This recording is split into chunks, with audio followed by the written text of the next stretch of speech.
courtroom has come to order in the trial of one short-sighted black woman versus Mammie Louise and Safreeta Mae. Objection, Your Honor. Your call to order is prejudicial. Calling my client short-sighted is detrimental to our case, particularly coming from the judge. I do concur, but the trial of one short-sighted black woman versus Mammie Louise and Safreeta Mae is the name of this play, is it not?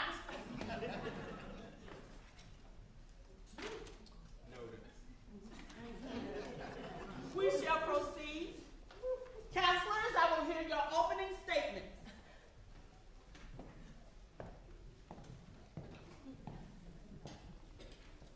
Ladies and gentlemen of the courtroom, you are our jury.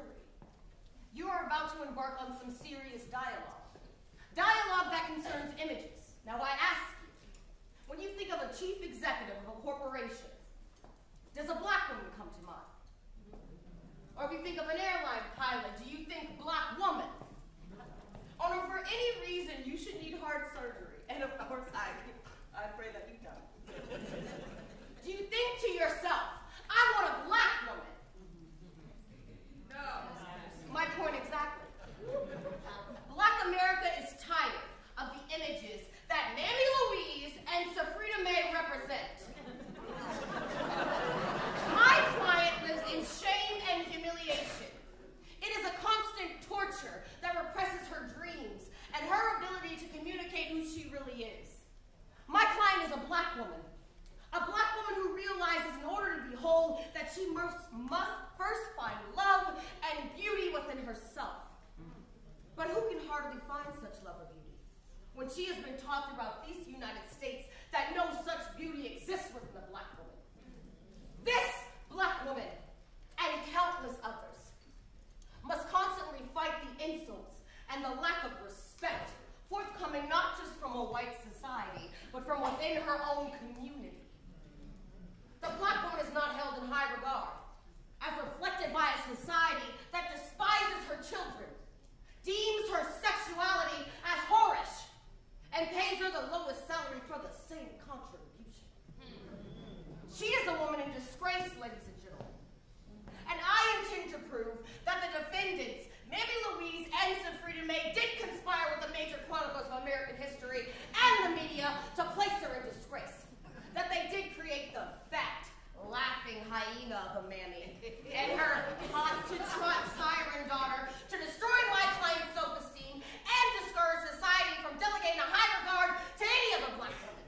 And if I do my job well, which I intend to do, the defendants will be barred from conspiring and appearing at any major motion network televisions or movie distribution companies, whether that be a remake of Pinky or Aunt Jemima with a perm.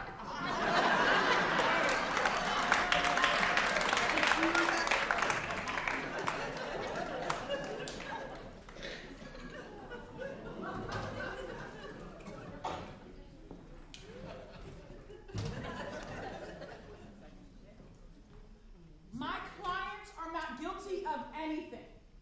True, Mammie Louise was a Mammie, and Safreeta Mae a concubine. But did they willfully conspire? No, they were slaves. Very little did they do of their own free will. Or was slavery a little less treacherous than I have been led to believe?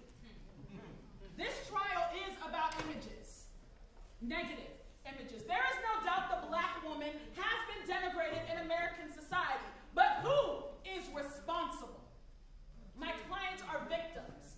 They no more created these images than they wrote the history books or produced the movies in which these images appear.